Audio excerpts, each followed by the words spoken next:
It's Monday, May 18th, and we are studying 2 Peter. Let's get back into 2 Peter chapter 2. You remember the context here. It says that there were irrational prophets that are a lot like irrational animals, creatures of instinct. They're following their own desires. They're going to, which is the whole context of chapter 2, going to, as it says here in verse 13, suffer wrong as the wages for their wrongdoing. And it talks about all the things that they do here in this context. And then it reminds us of the story of Balaam, verse 15. Forsaking the right way, they have gone astray. They're not on the right path. They followed the way of Balaam, son of Beor, who loved the gain of wrongdoing. Now we finally, as we said yesterday, or I should say on Friday, we said in verse 16, we're going to split this in half and just deal with this last section of the story. It says he was rebuked, that is Balaam, but was rebuked for his own transgression.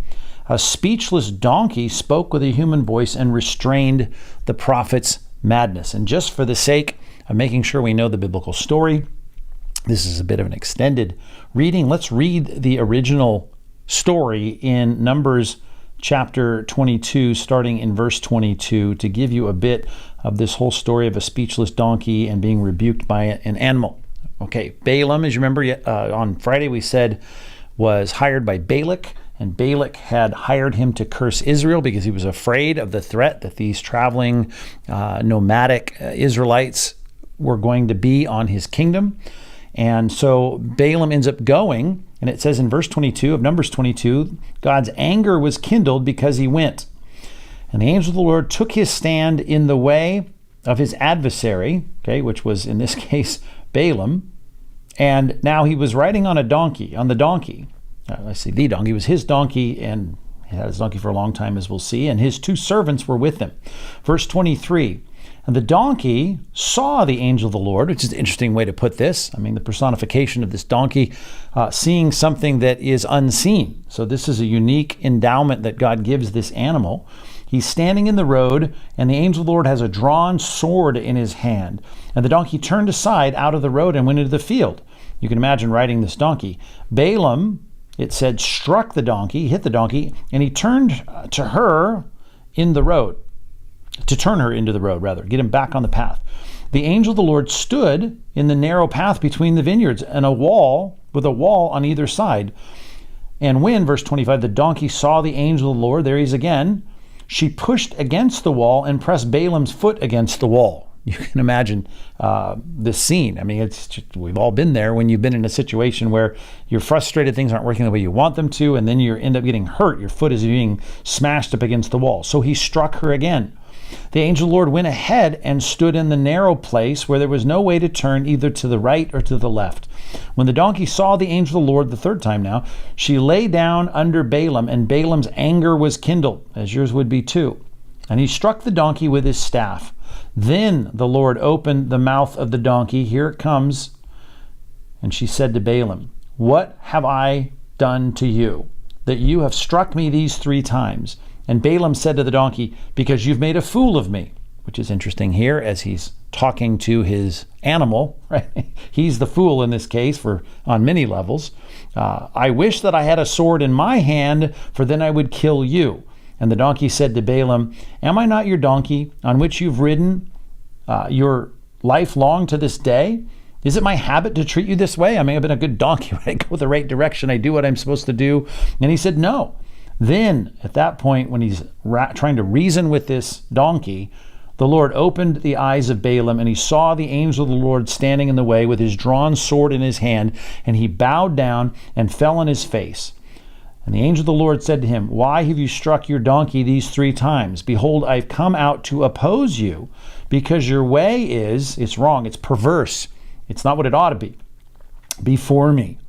The donkey saw me and turned aside before me these 3 times. Now listen to this. If she had not turned aside from me, surely just now I would have killed you. And this animal that you want to kill, that you're threatening to kill, I would have let your donkey live. There's the story of the talking animal, right? This animal that is the prophet for hire's mode of transportation that ends up seeing God here, the angel of the Lord, the personification, a theophany, you might say, the appearance of this messenger of God here putting in the way the sword, this kind of defense that you are not supposed to keep going. And Balaam just does not respond to that until God opens his eyes, and instead he has this conversation to this with this donkey. Now, this is all about transgression. He's being rebuked for his transgression. And if you read the story in context, you're going to be a bit confused because it doesn't seem like he's doing something wrong, at least in this point in the narrative. Matter of fact, let's go back up. I started our reading before in verse 22, but let's look now at Numbers chapter 22, verse 17. Here's Balak, the king, talking to Balaam about coming to be this prophet for hire to curse Israel. He says, "For surely I will do you a great honor. Just come and work for me. I'll give you honor, and whatever you say to me, I will do. Whatever your price is, I'll match it. Come, curse this people, Israel, for me." But Balaam answered and said to the servants of Balak, "Though Balak were to give me his house full of silver and gold, I would not go beyond the command of the Lord my God to do less or more. So you too, please stay here tonight, that I may know what the Lord will say to me." And God came to Balaam at night and said to him, If the men have come to you, call you, rise and go with them, but only do what I tell you." So Balaam rose in the morning and saddled his donkey and went to meet the princes of Moab. So all of this, number one, we say, well, he doesn't look like he's in it for money here in verse number 18. And not only that, you've got God saying to Balaam, right? This is the real God of the Bible, saying, go and rise and go with them. So we struggle sometimes with, at least in Numbers, what's going on with his transgression here? Why would God tell him to go and then send the angel of the Lord here to stand in the way?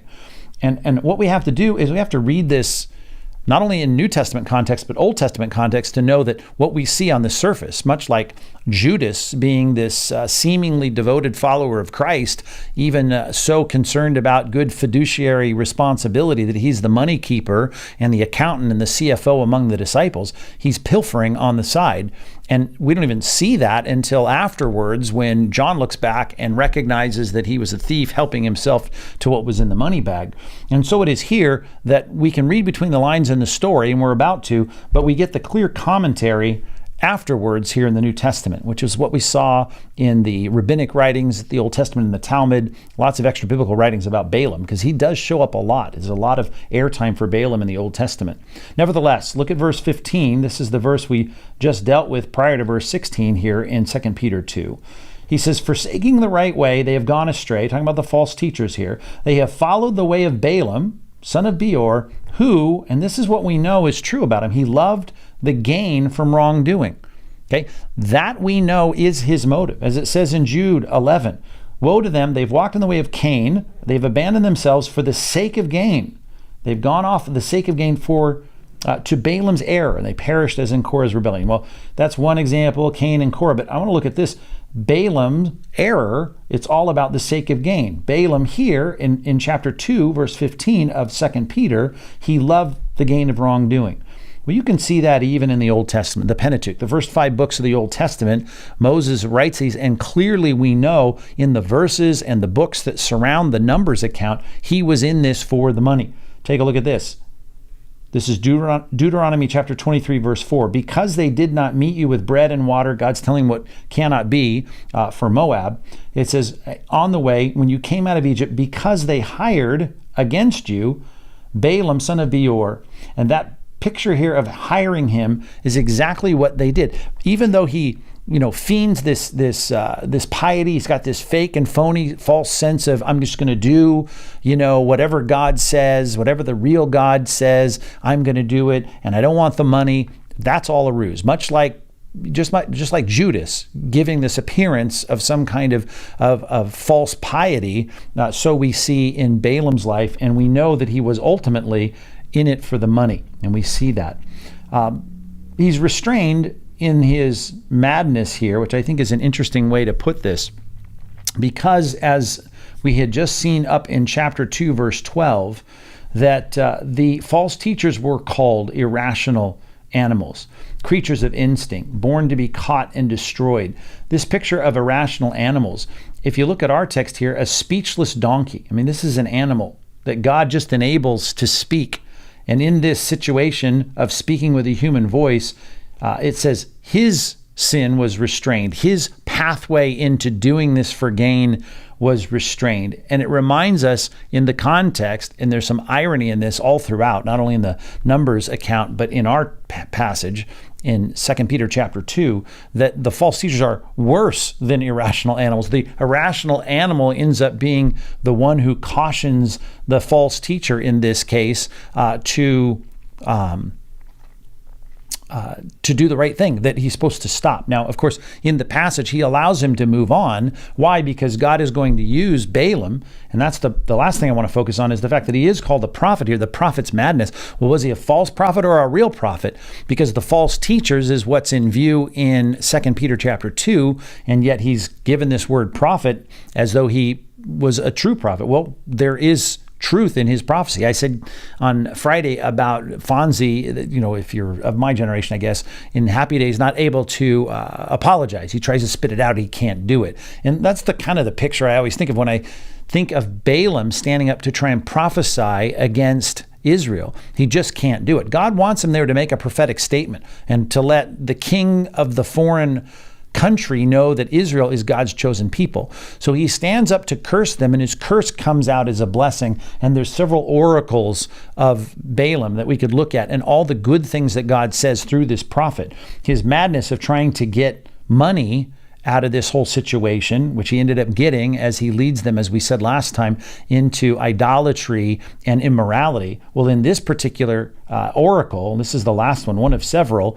that he gives, you can see how powerful these prophetic statements were. And they're, of course, all true, because God is speaking through a man who wants to do something other than what he's doing. Just like God gives a voice to the donkey, this irrational animal, God uses this irrational prophet, and this is a hapax legomena here, the word madness, which is, by the way, just to take a parenthetical statement here, I always like to explain some of the Greek words that have a compound with a preposition that shows some illustration. There's an analogy in this, in the word, I talk about kataphreneo, to think down upon. This is the word paraphreneo, and phreneo is the word to think. It's not to concentrate like kataphreneo, but to, only time we see this compound in the Bible, to think beside. It's like you're beside yourself, Paul said, but in this case, your brain is beside itself. It's not even doing what you intend. You're thinking one thing and you're doing something else. Well, in this case, he's out of his mind wanting the gain that he wants to get, his greed, even though he's pretending with this false piety to be someone who wants to do the will of God. Well, he ends up going there with a heart of greed, and then God puts in his mouth the words of truth. And I just want to show you these just to wrap up our study today about the fact that he was used as a prophet. Numbers 24, verse 15. And he took up his discourse, this is Balaam, and he says, this is the oracle of Balaam, son of Beor, the oracle of the man whose eye is opened, the oracle of him who hears the words of God, and one who one who knows the knowledge of the Most High, who sees the vision of the Almighty. So you have in all of this here clarity about the fact that we're talking about God speaking through him, falling down with his eyes uncovered. Now here's just one powerful statement about Christ. Are you ready? Verse 17. I see him, this is very important, but not now. I behold him, but not near. And here he sees on this road, by the way, the angel of the Lord, the messenger of the Lord, as I even threw out without time to elaborate on the Christophany, the theophany, the embodiment here of God. And he sees now that coming from Israel is going to be this one. And he says, I see him.